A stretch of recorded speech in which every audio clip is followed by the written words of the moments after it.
ఇప్పుడు కేవలం 7,999K up to 10 kgs వరకు బరువు తగ్గి అధిక బరువు నుంచి వచ్చే ప్రధాన సమస్యలను దూరం చేసుకోండి. రామ్ చరణ్ బుచ్చిబాబు సినిమా షూటింగ్ లాంఛనంగా మొదలైనా ఇంతవరకు సెట్స్ పైకి రాలేదు. ఇప్పట్లో రెగ్యులర్ షూటింగ్ మొదలు కాదా? దర్శకుడు బుచ్చిబాబు 3 ఏళ్ల నిరీక్షణకి ఓపెనింగ్ తో తెరపడినా ఇంకెంతకాలం వెయిట్ చేయాలి?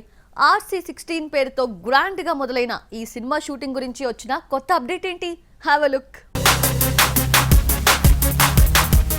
RRR రిలీజ్ కాకుండానే గేమ్ చేంజర్ స్టార్ట్ చేశాడు రామ్ చరణ్. అయితే ఇప్పటికీ షూటింగ్ జరుపుకుంటూ ఎప్పుడు రిలీజ్ అవుతుందో తెలియని సిచ్యువేషన్లో ఉంది.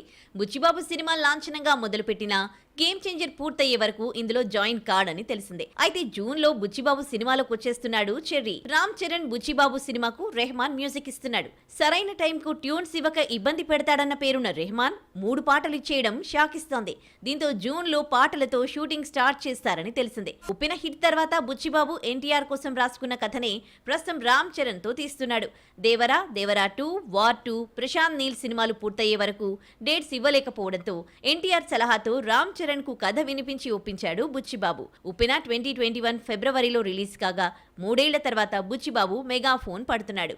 ఉప్పెన తీసిన మైత్రి మేకర్సే ఈ సినిమాను నిర్మిస్తోంది. బిగ్ బ్యానర్ చేతిలో ఉండడంతో తగ్గేదే లేదంటూ టాప్ యాక్టర్స్ టెక్నీషియన్స్ ను తీసుకున్నాడు బుచ్చిబాబు. హీరోల కోసం శివరాజ్ కుమార్ కు కథ చెప్పి ఒప్పించాడు దర్శకుడు. పాన్ ఇండియా మూవీ కావడంతో 5 కోట్లు ఇచ్చి ఆ ఇమేజ్ ఉన్న జాన్వీ కపూర్ ను తీసుకున్నారట.